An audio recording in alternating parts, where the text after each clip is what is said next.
Okay, so now in this episode we're going to be talking about dash dancing. So we kind of touched on this before in the in the episode on basic movement, but we're going to go sort of more in depth in this one.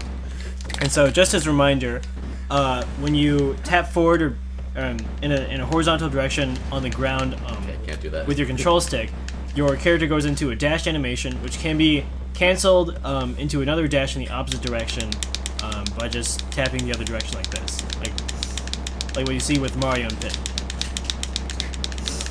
And so, as a reminder, different characters have different links in their dash dances. Meta Knight's is about like a little bit shorter than Pit's, which are Pit's way longer.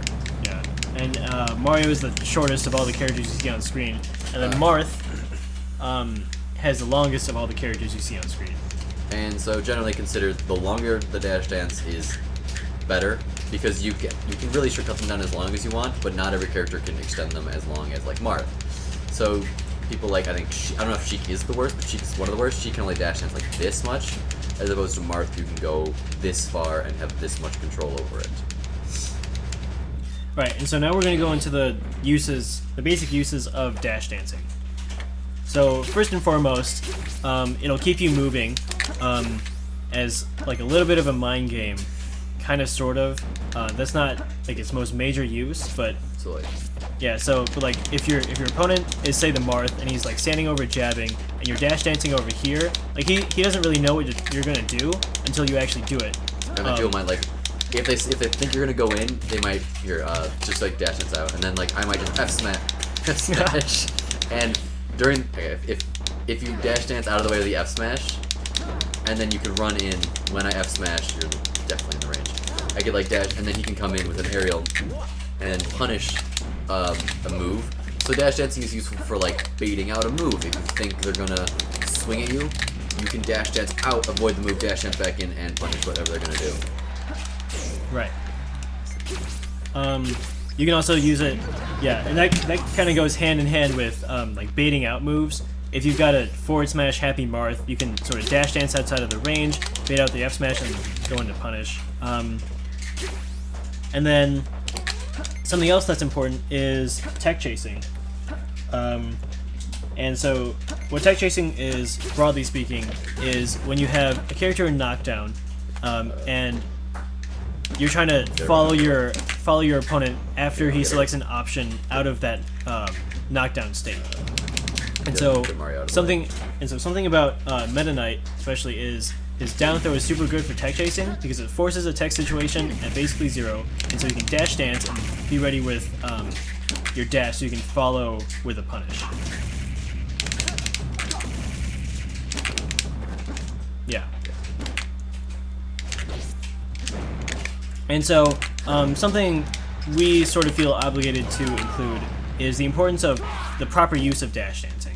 A lot of times when people will first, kind of learn this technique, they'll just kind of run around just to run around, because, I mean, let's be honest, it's pretty fun to just kind of move your control stick back and forth and see your character moving around like that.